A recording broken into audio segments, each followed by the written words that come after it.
আসসালামু আলাইকুম এভরিওয়ান। আশা করি সবাই ভালো আছেন। আজকে আপনাদের বানিয়ে দেখাবো চটপটা ও মজাদার দই বড়া রেসিপি। দই বড়া পারফেক্ট করার জন্য আজকে থাকবে স্পেশাল টিপস অ্যান্ড ট্রিক এবং সাথে থাকবে মজাদার একটি চাটনি রেসিপি এবং অনেক সুন্দর, সুন্দর style. So welcome to my channel Rokas daily blog. আমি আগের রাতেই যে বিউলির ডাল বা আমাদের সাতক্ষীরা ভাষায় যেটাকে বলে কলুইর ডাল, এটাকে ভিজিয়ে রেখেছিলাম। ডালটা আপনারা ওভারনাইট সোক করে রাখলে সবচেয়ে বেশি ভালো হবে। কিভাবে বুঝবেন যে আপনার ডালটা পারফেক্ট কিনা? যখন দেখবেন ডালটায় হাত দিলে এভাবে ২ টা দানা আলাদা হয়ে যাচ্ছে, তখন বুঝে যাবেন যে আপনার ডালটা ভালোভাবে সোক হয়েছে। অবশ্যই এটাকে সময় নিয়ে ভিজিয়ে নেবেন। এইবার এগুলোকে আমি পাটায় পিষে নেব। আমি এখানে ১০০ গ্রামের মতো বিউলির ডাল নিয়েছি। আপনারা চাইলে কম বেশি করে নিতে পারেন। এবার আমি এটাকে পাটায় ফেলে খুব ভালো করে বেটে নিব। আপনারা চাইলে মিক্সিতে দিয়ে এটা বেটে ফেলতে পারেন। কিন্তু যে পাটায় বাটার যে স্বাদটা সেটা হলো অতুলনীয়। এবার আমি কিন্তু এটাকে সুন্দর করে বেটে নিচ্ছি। এটার কিন্তু অতিরিক্ত পানি দেওয়া যাবে না। অ্যা এমনভাবে বেটে নিতে হবে। আমার সবগুলো বাটা শেষ। এবার এগুলোকে আমি আলতো হাতে ঘুরিয়ে, ঘুরিয়ে এগুলোকে ফেটিয়ে নেব। আপনারা অবশ্যই একই সেক্টরে ঘুরিয়ে নেবেন। জিগজ্যাগ বা ক্রিস ক্রস করে ঘোরানো যাবে না। সুন্দরভাবে ঘুরিয়ে, ঘুরিয়ে এটাকে আপনার ফেটে নিতে হবে। কিভাবে বুঝবেন আপনার পারফেক্ট হয়েছে?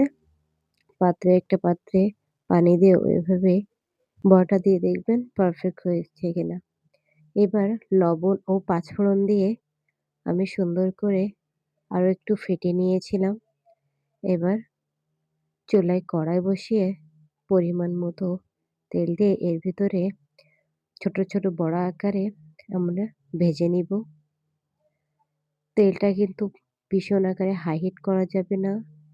চুলার আঁচটা একদমই মিডিয়াম রাখতে হবে যেন আমাদের বড়াগুলো পুড়ে না যায়।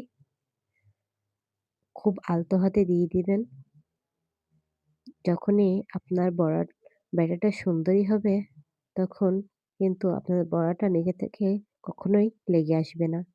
এইবার একটু গোল্ডেন ব্রাউন হয়ে আসলে খুব ধীরে, ধীরে এগুলোকে উল্টে দিব। উলটপালট করে সোনালি বরণ আসে গেলে আমরা এটাকে সুন্দর করে নামিয়ে রাখবো। কখনোই চুলার আঁচটা কখনো হাইতে রাখবেন না। না হলে কিন্তু আপনাদের বড়াটা বেশি শক্ত হয়ে যাবে। তাহলে কিন্তু আমাদের পরবর্তীতে এটা পানিতে রাখলেও কিন্তু আমাদের পানি এর ভিতরে সোক করবে না। এবার আমি এটাকে সুন্দর করে উঠিয়ে রাখবো। আপনারা চাইলে এই অবস্থায় এয়ারটাইট কন্টেনারে এগুলোকে ফ্রিজে সংরক্ষণ করে রাখতে পারেন। এই যে আমার ১০০ গ্রাম বিউলির ডালের এই যে ১০-১২ টার মতো বড়া রেডি হয়ে গেছে। আপনাকে এটা ভেঙে দেখাই। দেখছেন ভেতর থেকে কতটা বেশি ফ্লাফি ও পারফেক্ট হয়েছে। এবার একটি বোলে আমি বড়াগুলোকে ট্রান্সফার করে নিব। এবার এর ভিতরে দিয়ে দিব পরিমাণ মতো জল। আপনারা এখানে অতটুকুই পানি দিবেন যতটুকু পানি দিলে আমাদের বড়াগুলো ওর ভেতরে ডুবে যেতে পারবে এবং প্রতিটা বড়াকে আমি খুব ভালোভাবে পানির ভেতরে ডুবিয়ে দিচ্ছি। এবার ঢাকা দিয়ে রেখে দেব ০.৫ ঘন্টার জন্য। কড়াইতে অল্প তেল নিয়ে দিয়ে দিচ্ছি আদা কুচি এবং একটু পাঁচফোড়ন ও এবার দিয়ে দেবো একটু পুদিনা পাতা। এই মিশ্রণটা একটু সুন্দরভাবে ভেজে নিব। ভাজা হয়ে গেলে এই মিশ্রণটা আমরা দিয়ে দিব ওই যে আমার ভিজিয়ে রাখা বড়ার ভেতরে। এটা দিলে বড়ার ভেতর থেকে এত সুন্দর একটা স্মেল আসবে, যেটা আপনার বাসার বাইরের মানুষও গন্ধে ছুটে আসবে আপনার বাসায়। তো এইভাবে সুন্দর করে মিশিয়ে দিয়ে আমি আবারও ঢাকা দিয়ে রাখবো। এবার চলুন আমরা আমাদের সসটা রেডি করি বা চাটনি যেটা ইচ্ছে বলতে পারেন। আমি এখানে দিয়ে দিয়েছি প্রায় ১৫০ গ্রামের মতো চিনি। চিনিটা দিয়ে চিনিটাকে আমি খুব নাড়িয়ে একটু ক্যারামেল বানিয়ে নিয়েছি। ক্যারামেল বানিয়ে নেওয়ার পরে আমি একটি টক পানি রেডি করব।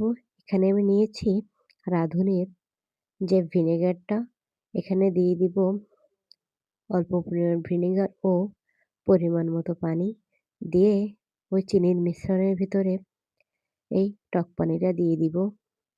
দেওয়ার পর নাড়িয়ে এটাকে মিশিয়ে নিব। এবার অল্প একটু ভিনেগার জলের ভিতরে এটা অল্প একটু কর্নফ্লাওয়ার দিয়ে আবার ওর ভেতর দিয়ে একটু ঘন করতে দেব। অল্প ধনে গুঁড়া ও শুকনো ঝালের গুঁড়া দিয়ে চাটনিটাকে সুন্দর করে মিক্স করে নিব। আর কিছুই করা লাগবে না। ধীরে, ধীরে আমাদের চাটনিটা যখন এমন পর্যায়ে এসে যাবে তখন এটাকে নামিয়ে নিব। এবার চলুন আমরা আমাদের স্পেশাল মসলাটা রেডি করি। এর জন্য আমি নিয়েছি জিরা, পাঁচফোড়ন এবং অল্প একটু গোলমরিচ, এলাচ ও দারুচিনি। আমি খুবই অল্প পরিসরে সবকিছু নিয়ে বেটে নিয়েছি। এবার অল্প টক দিয়ে সামান্য লবণ এবং ১০০ গ্রামের মতো চিনি দিয়ে এটাকে চিনি আর টক দইয়ের মিশ্রণটা সুন্দরভাবে মিক্স করে নিব।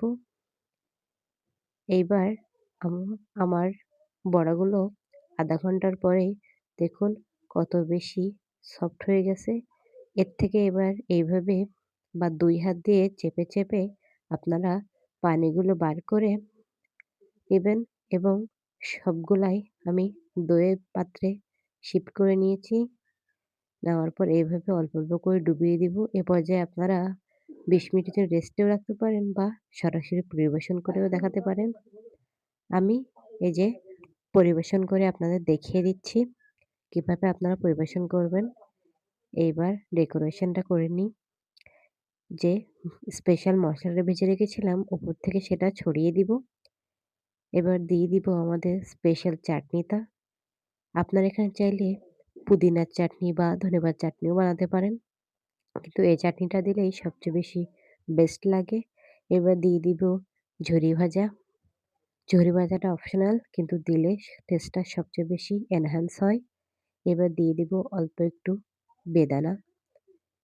বেদানাটা দিলে লুকটাই খুব বেশি চেঞ্জ হয়ে যায়। অবশ্যই আপনারা বাসায় একবার হলেও এটা বানিয়ে দেখবেন। ছোট থেকে বড় সবারই খুবই পছন্দের একটি রেসিপি হবে। আর যদি আমার ভিডিওটা ভালো লেগে থাকে অবশ্যই চ্যানেলটাকে লাইক, কমেন্ট ও সাবস্ক্রাইব করে দিবেন। আসসালামু আলাইকুম।